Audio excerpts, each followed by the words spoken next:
Bonjour à tous et bienvenue sur le podcast Cardano français. J'espère que vous allez bien et que votre semaine se termine en beauté.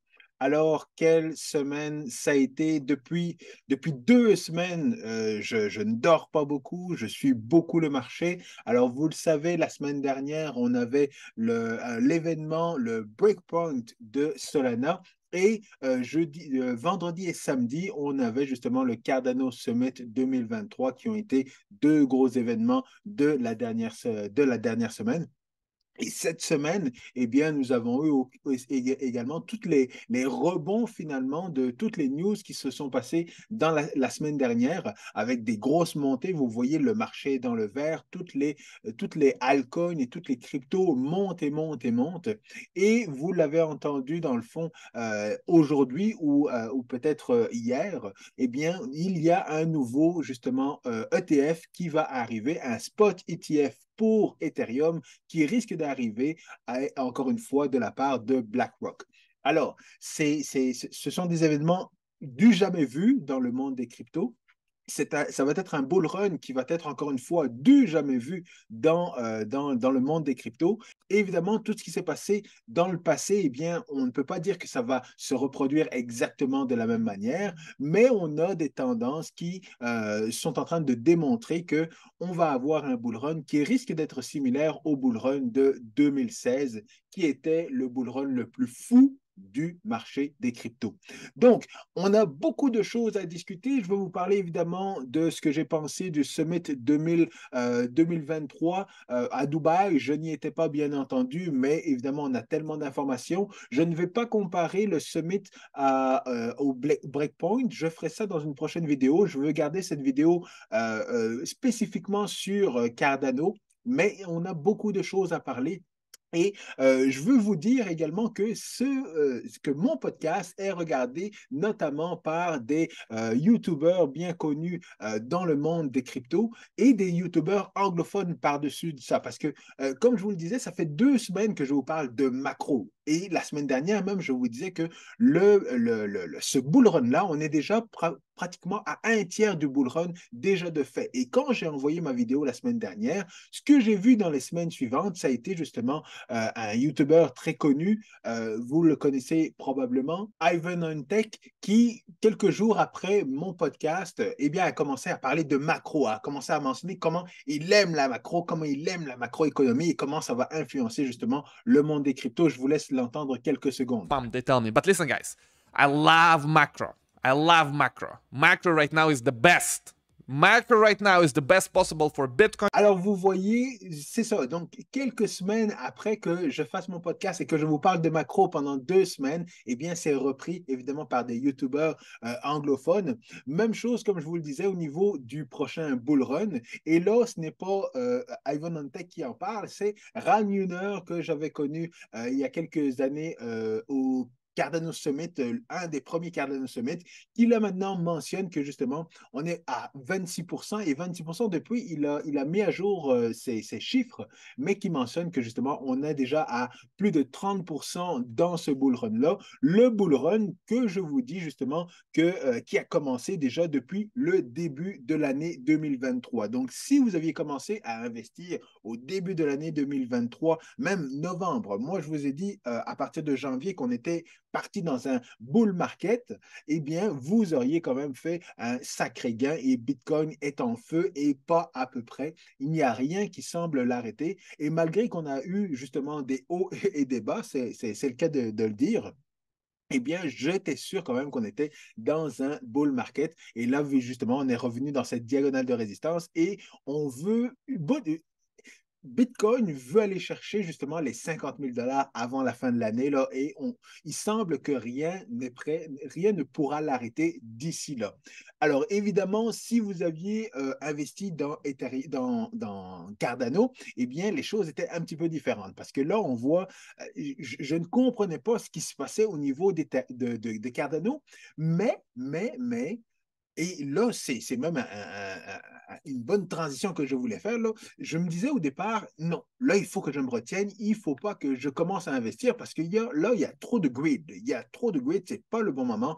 Attends un pullback pour recommencer à investir. Parce que là, on regarde, bon, aujourd'hui, dans la dernière heure, on est dans le rouge, là, mais 7% dans les 7 derniers jours, 14% pour Ethereum, Solana, 37%. Je pense qu'il a fait un 100% déjà depuis le début de son bull run, Cardano 14%, donc ça va se calmer à un moment donné. Mais pour Cardano, je commence à me dire que non, c'est peut-être le bon moment pour investir. Pourquoi?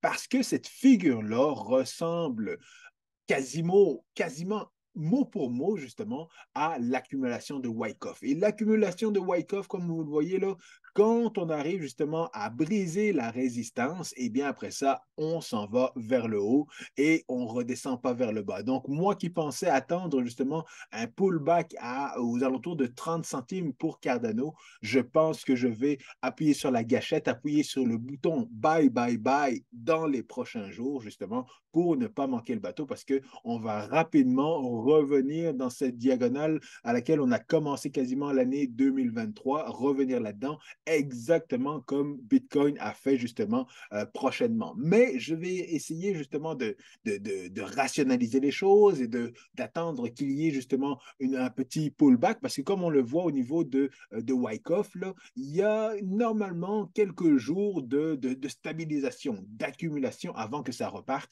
Et donc, je pense que justement, on a encore quelques jours, mais pas très, très longtemps avant justement d'arriver parce que selon mes calculs, la résistance devrait être aux alentours de 46 centimes. Donc, si j'achète ici, ça peut monter ou ça peut redescendre un petit peu et puis remonter et puis repartir à la hausse et revenir justement dans cette diagonale. Donc, encore une fois, si vous êtes intéressé, ben, soyez attentif à tout ça. Ce n'est pas un conseil financier, mais ça ressemble à une accumulation de Wyckoff qui va s'en aller vers le haut d'ici la fin de l'année. Et donc, beaucoup de monde aussi me disait, ben, Quentin, il n'y a pas de bull market là. On est encore dans un bear market là. Et on me disait ça jusqu'à cet été là. Et c'est drôle parce que cet été, je vous parlais dans la vidéo que j'avais faite où je vous avais dit la maison que j'allais acheter peut-être en 2025, peu importe et tout ça là. Mais je vous le disais que après le ETF de Bitcoin, ce qui va arriver, c'est le ETF d'Ethereum. Puis après ça, le ETF de d'autres cryptos, Solana, Cardano peut-être, ou alors un basket, un ensemble justement de cryptos pour justement offrir un produit financier qui serait plus adapté, plus stable et moins volatile que juste avoir un ETF en crypto. Et donc, encore une fois, quelques mois plus tard, 3 mois plus tard, qu'est-ce qui arrive?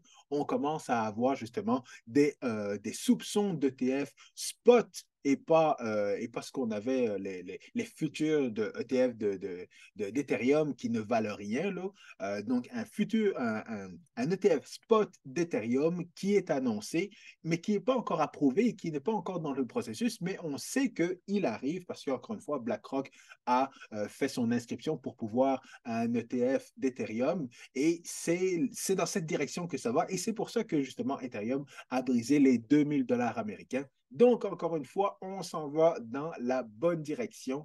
Et cette bonne direction-là, eh bien, ça nous amène vers un bull run qui va sensiblement, selon moi, ressembler au bull run de 2016.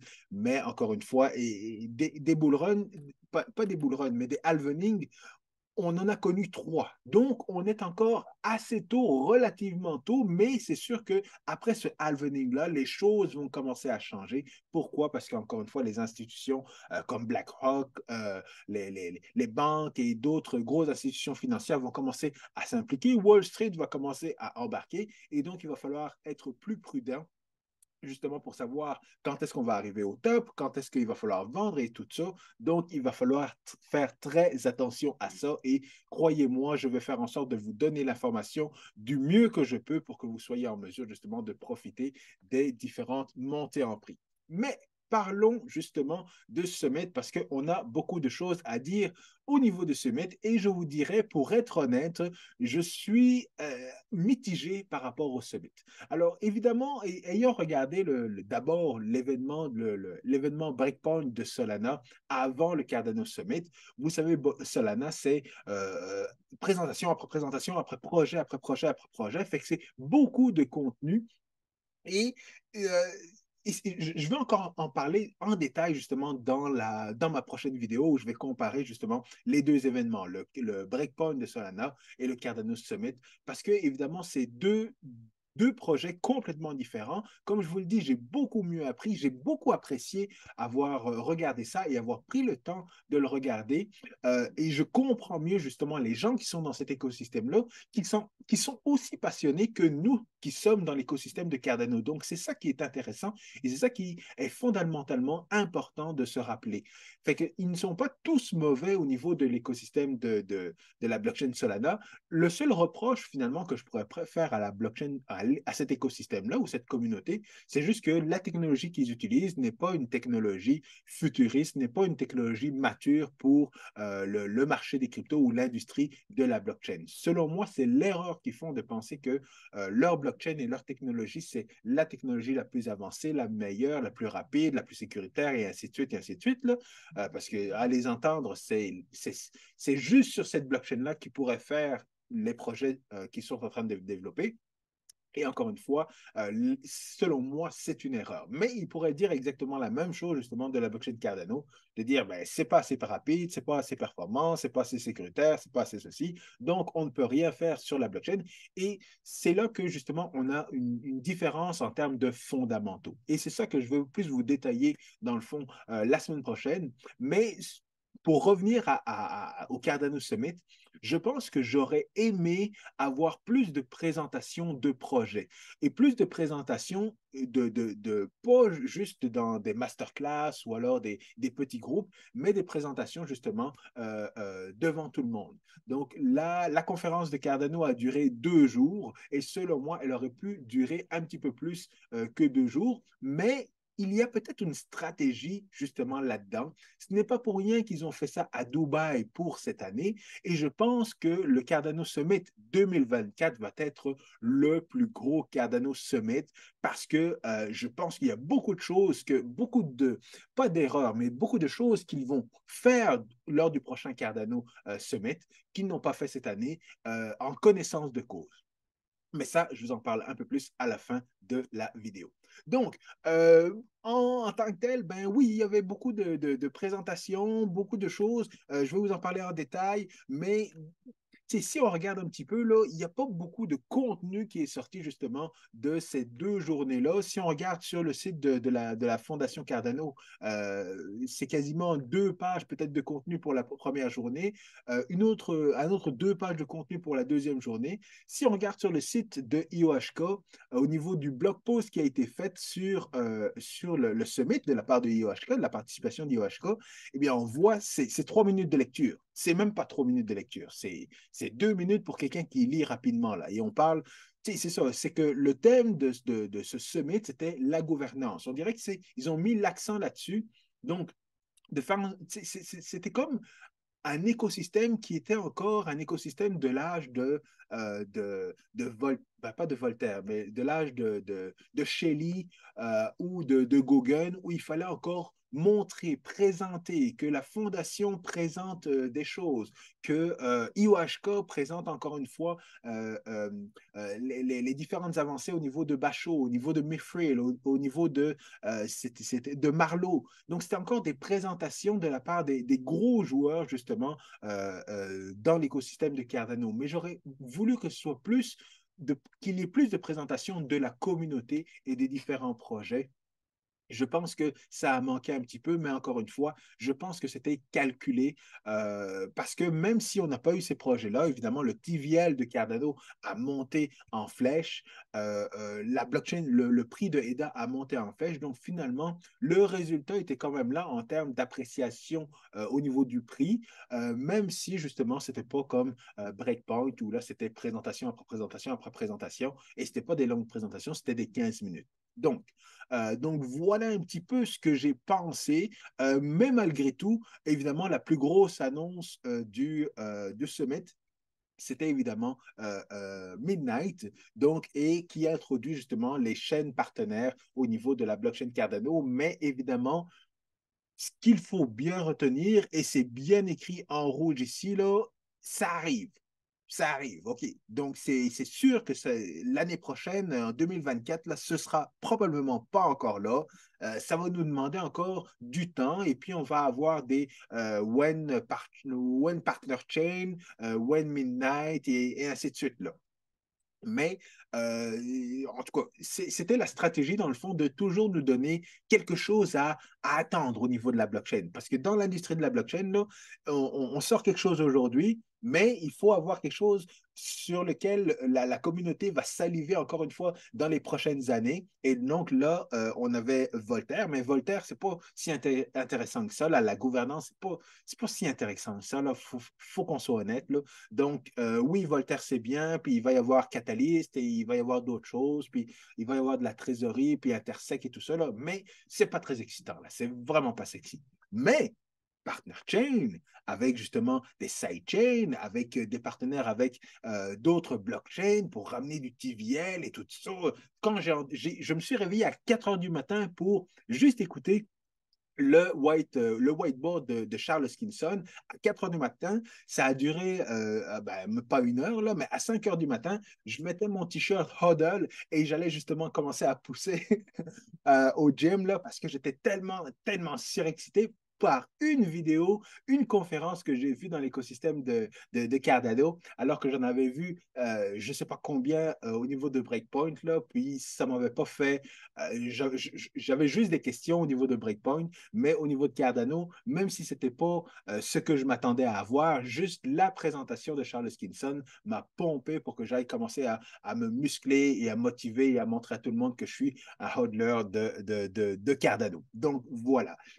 Mais je ne veux pas trop en parler non plus justement de partner chain puis de tout ça. Vous avez entendu Midnight. Ce que je vais faire, c'est que je vais encore regarder quelques vidéos parce qu'il y a pas mal de vidéos qui sont en train de sortir, pas mal d'explications également qui sortent au niveau de Midnight, de comment ça va se structurer, comment, ben, on sait qu'il va y avoir 2 tokens au niveau de Midnight, il va y avoir un airdrop. Waouh, ça c'est sexy et c'est quelque chose qui fonctionne. Le airdrop va faire en sorte que tout le monde va vouloir acheter des EDA pour faire, et ça va faire évidemment monter le prix des EDA, mais qu'est-ce que ça va faire par la suite? Ça va le faire descendre. Fait que ça va être une stratégie de pump and dump qu'il va falloir faire attention, mais tant qu'on le sait, eh bien, on va continuer d'accumuler le plus d'ADA possible et finalement, on le revendra si jamais on veut le revendre. Mais pour avoir le plus de airdrop, dépendamment de comment ça va se passer, plus on a d'ADA, plus on a de airdrop, ça se peut que ça se passe comme ça se peut que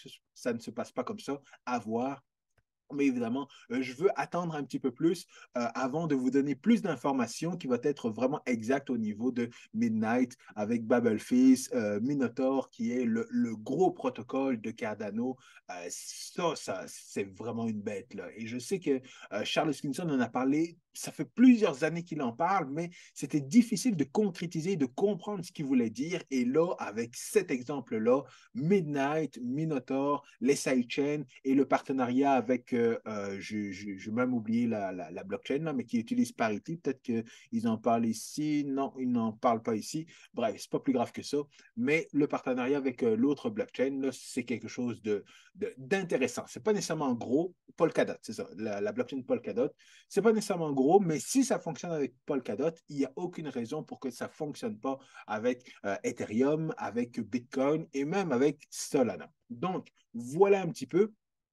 Et je sais qu'évidemment, il y avait un YouTuber notamment qui a parlé un petit peu en mal, justement, et c'était sa comparaison, encore une fois, entre les deux événements. Donc, l'événement Breakpoint, puis l'autre Et je vais justement utiliser ce qu'il a mentionné dans ma vidéo où je vais comparer justement les deux événements, là, Breakpoint et le Cardano Summit. Mais c'est Paul Barron, je pense que j'en avais déjà parlé dans une vidéo où il disait évidemment que Cardano, tiens, on ne peut rien faire, il n'y a pas de développeur, nanana, nanana.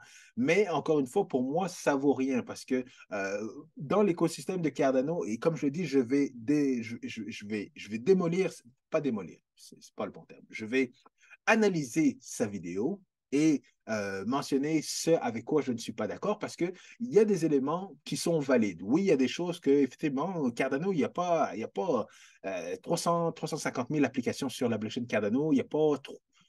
Ouais, c'est sûr qu'on n'a pas c'est pas la même chose. C'est deux blockchains différentes et ça me rappelle un peu pas la conférence, mais le podcast que j'avais eu avec la personne de EOS. Donc, c'était quelqu'un de très connu dans la communauté de EOS, un block producer et tout ça. Et la conclusion de ce podcast, et je vous invite à aller le revoir, là, il date de peut-être 2 ans facile, 2 ans.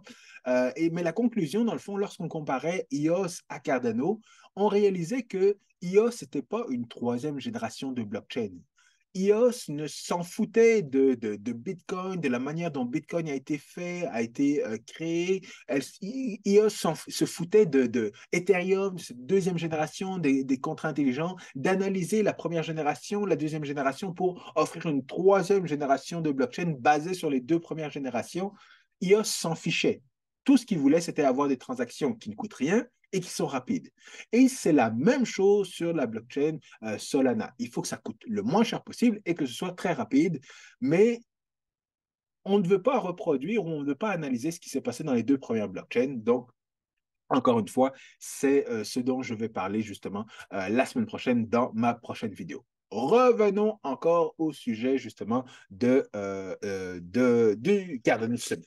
Alors, je l'ai dit, la grosse nouvelle du Cardano Summit, évidemment, c'était justement Midnight et le nouveau framework qui va nous permettre justement d'avoir différentes sidechains sur la blockchain Cardano. Et ces sidechains-là, dans le fond, vont ramener justement des frais d'utilisation pour les SPO et justement et ceux qui vont avoir délégué au SPO ben, vont aussi avoir justement des frais de transaction, pas des frais de transaction, mais des revenus de valider les transactions pour ces différentes blockchains-là. Donc, c'est vraiment super et je vous amène plus d'informations là-dessus. Ce que j'ai trouvé intéressant également, c'était justement le USDM, donc ce nouveau stablecoin qui va être lancé le 19 décembre, déjà dans plusieurs États aux États-Unis. Donc, les États aux États-Unis, c'est un gros marché. Et ce qu'il y a de bien, la présentation était vraiment très mauvaise. Là. La personne qu'ils ont envoyée pour faire la présentation, c'était pas la meilleure personne, là, mais c'est pas plus grave que ça. Elle a quand même été en mesure de faire passer le message. Mais ce qui est intéressant, encore une fois, c'est que ça va être un stablecoin basé sur des modèles les plus simples des stablecoins, donc backé un pour un avec $1 de stablecoin, $1 dans un compte en banque. Oui, c'est centralisé. Non, oui, c'est pas parfait, mais c'est quelque chose, c'est un modèle qui fonctionne. Et d'ailleurs, IOHK, justement, a investi dans un groupe, pas dans un groupe, mais pas un secteur, mais ils veulent développer le secteur des stablecoins. Alors, ils veulent miser sur justement la régulation, ils veulent miser sur les services qu'on peut offrir, le banking, le lending, pas l'identité, mais les taux d'intérêt et tout ça. Ils veulent développer un écosystème et encore une fois, lancer des startups, donc lancer des spin-offs qui vont justement s'occuper de faire grossir le marché des stablecoins sur la blockchain Cardano. Mais le premier joueur, justement, va être USDM.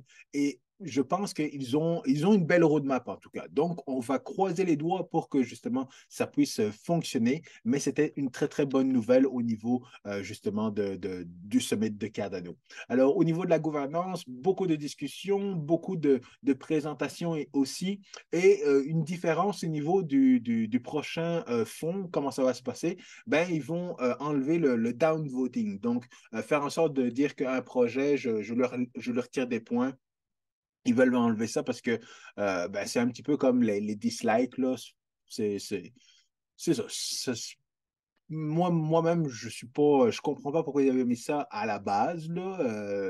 Les gens on perd pas du temps pour mettre un projet sur Catalyst, donc je vois pas pourquoi on devrait enlever des votes par rapport à ça.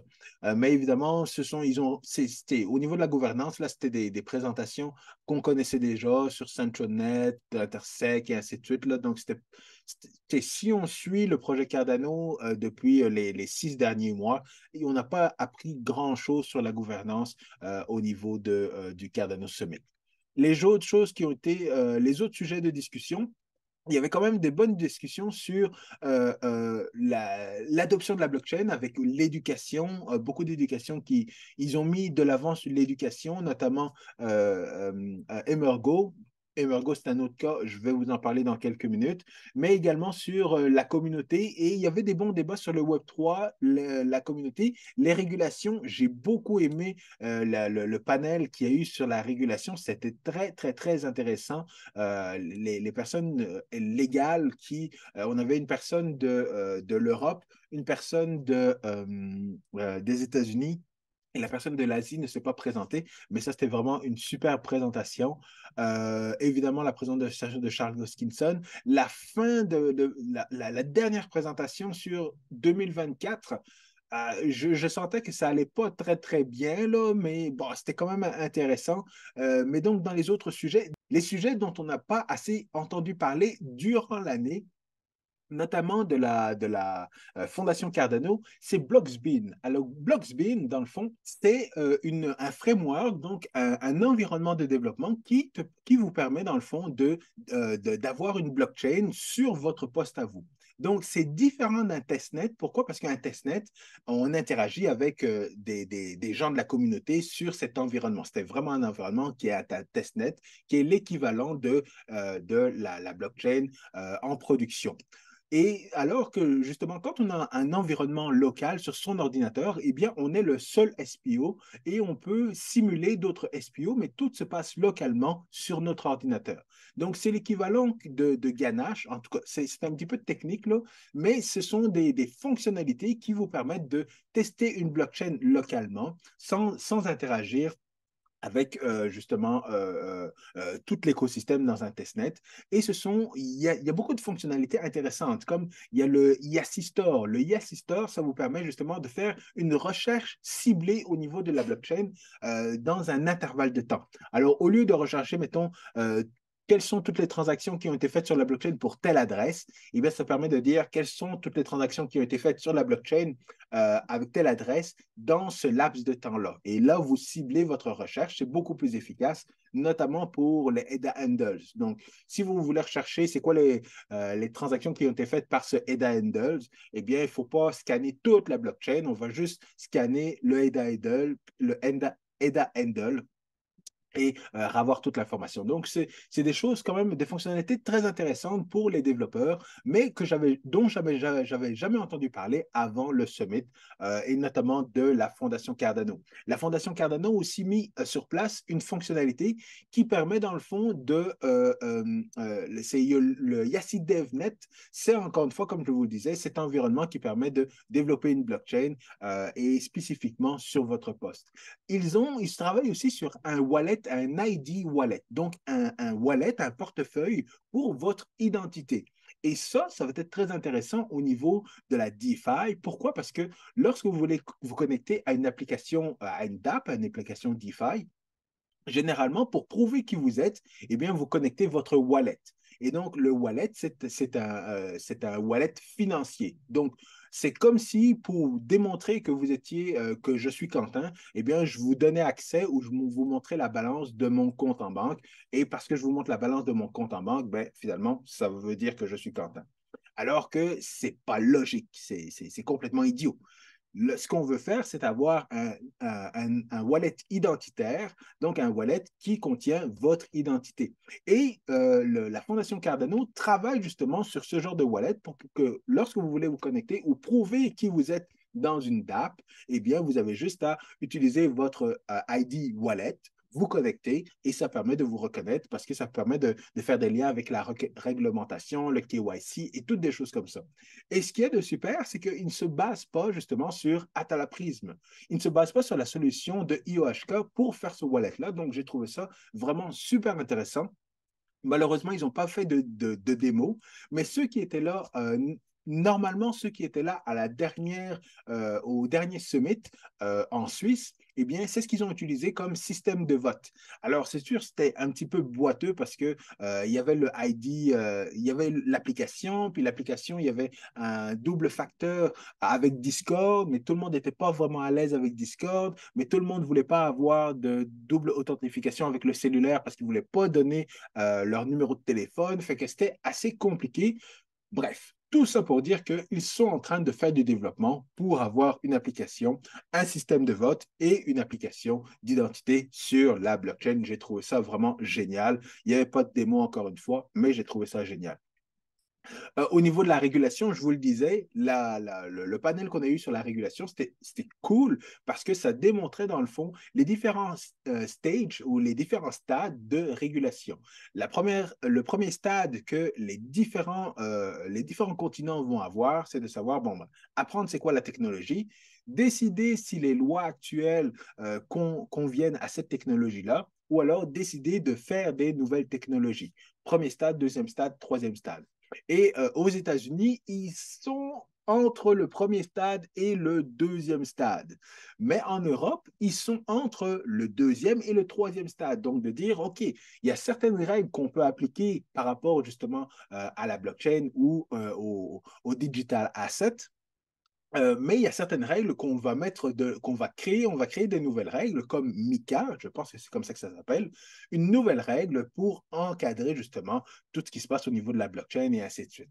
Donc, vous voyez qu'il y a différents stades et c'était intéressant justement de dire, bon, ben, OK, si je suis un développeur d'une application, où est-ce que je veux lancer mon entreprise?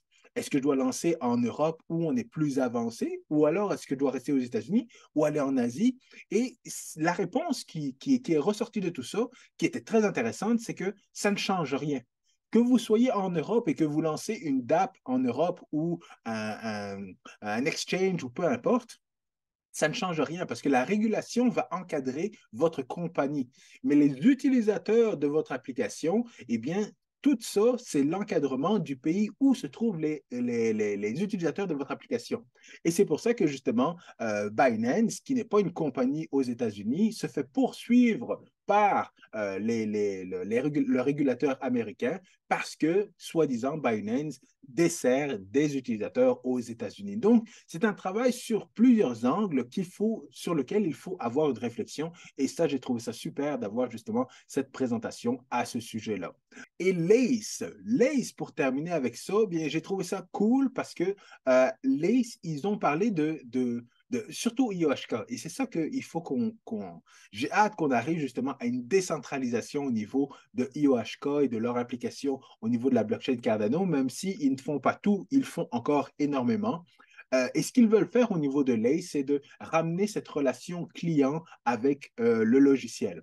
Alors, ils veulent justement utiliser Atala Prism pour l'intégrer au niveau de l'ACE et avoir cette ID wallet au niveau du wallet financier, faire cette combinaison entre les deux. Et on sait que Charles Hoskinson voulait le faire au départ avec, j'ai oublié leur premier, avec Dadalus. Il voulait que Dadalus, justement, soit un wallet multi-chain. Et ça, c'est sûr que ça ne va pas arriver parce que Dadalus est beaucoup trop lourd, beaucoup trop compliqué pour que ce soit un nœud multi-chain. Mais en termes de wallet, Lace pourrait répondre à ce besoin-là. Lace pourrait également avoir son Apple Store ou son Dapp Store. Et puis Lace va être assez mature aussi, justement, pour pouvoir être en mesure de gérer différentes blockchains, surtout justement avec le partner chain qui arrive très bientôt. Et encore une fois, je parle de cette différence entre les deux événements, mais lorsque au niveau de Breakpoint, tout le monde mentionnait que Solana est une blockchain qui est mature, alors qu'au niveau du Cardano Summit, on dit la technologie blockchain n'est pas encore mature. Et c'est fou parce que c'est deux points de vue complètement différents et je suis tout à fait d'accord avec le point de vue que la technologie blockchain n'est pas encore mature parce que nous qui sommes des early adopteurs de cette technologie-là, c'est encore trop compliqué d'envoyer une simple transaction sur la blockchain. Vous devez lire 4 ou 5 fois l'adresse pour être sûr d'avoir la bonne adresse à qui vous voulez envoyer la transaction. Et par la suite, lorsque vous êtes sur un exchange comme Binance, il faut regarder la freaking blockchain que vous voulez utiliser. Donc, si je veux envoyer USDT d'un wallet à l'autre, à partir de Binance, il faut que je regarde, ben, est-ce que je veux l'utiliser à travers la blockchain Binance, la blockchain Ethereum, la blockchain Tron? Et c'est comme ça pour d'autres blockchains aussi. C'est pour ça que j'ai perdu toutes mes, et ça, je ne devrais pas le dire devant vous, là, mais j'ai perdu toutes mes VeChain. Toutes mes VeChain, parce que, encore une fois, pour moi, VeChain, il y avait une seule blockchain VeChain qui utilisait ces différents wallets. Et là, j'ai rentré mon adresse de destination. Je n'ai pas regardé sur quelle blockchain c'était, et ce n'était pas la bonne blockchain. Je ne me rappelle plus c'était laquelle, mais j'ai envoyé justement à une adresse qui n'était pas gérée par la bonne blockchain et j'ai perdu toutes mes VeChain. Je suis vraiment pas content. Et donc, quand après ça, tu arrives dans un événement de Solana et qu'on dit la blockchain Solana est mature, mais comment tu peux dire que c'est mature alors que monsieur et madame tout le monde ne serait même pas en mesure de l'utiliser pour envoyer une simple transaction? C'est là que, justement, bref, j'en reparle la semaine prochaine. Euh, et, et donc, pour terminer, c'était intéressant de voir que justement le Nami Wallet a été racheté par IOHK. Donc, ils vont faire des choses très intéressantes au niveau du Nami Wallet. Le multi-chain, on en a parlé. Le RealFi. Alors, John O'Connor, que j'avais interviewé au premier Cardano Summit, lui a parti sa compagnie en Afrique. Et c'est ça qui me fait le lien justement avec Emergo, parce que Emergo est vraiment très, très, très décevant. Alors, une présentation que Emergo a fait par rapport à leur investissement en Afrique.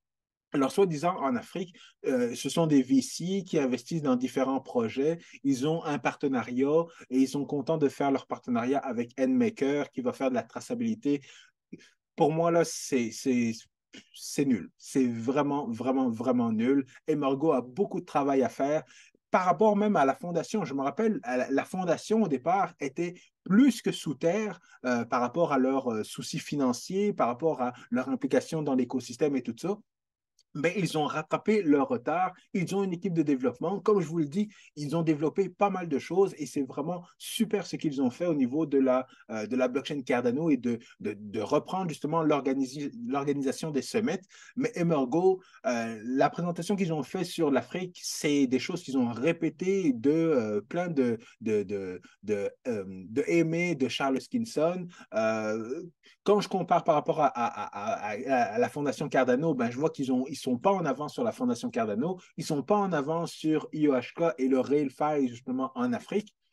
Et même USDA, même le stablecoin est en pause. Et ils ne l'ont même pas encore livré alors qu'un autre projet est capable de le livrer. Donc, vraiment, personnellement, je ne sais pas ce que Emergo fait. Les gens dans la communauté n'ont plus n'ont pas l'air d'être fâchés par rapport à ça. Je ne suis pas fâché non plus, mais je vous le dis, ils ne font pas grand-chose. Contrairement justement à RealFi avec John O'Connor qui a parti sa propre compagnie pour pouvoir, encore une fois, continuer justement l'expansion de la blockchain Cardano en Afrique, notamment avec tout ce qui est le paiement, la liquidité, le banking, le lending, borrowing et ainsi de suite. Là. Donc, encore une fois, c'est un spin-off d'une compagnie de IOHK qui devient indépendant et qui continue justement à faire des travaux dans cet écosystème-là. Donc, voilà un petit peu, c'était une vidéo un petit peu plus longue que prévu, mais j'espère en tout cas que vous avez vu que au niveau de la blockchain Cardano, on a eu beaucoup, beaucoup de panels, beaucoup d'informations des gros joueurs dans l'écosystème. On n'a pas eu beaucoup de présentations de différents projets.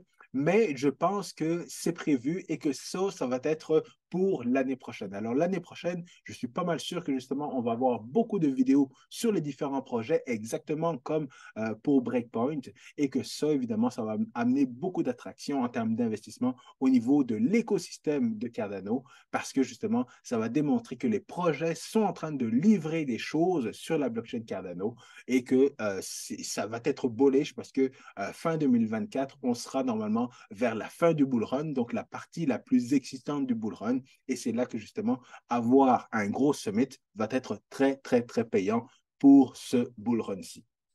Alors, je termine là-dessus. J'ai tellement hâte de vous présenter justement mes 2 prochaines vidéos, même les 3 prochaines vidéos d'ici la fin de l'année.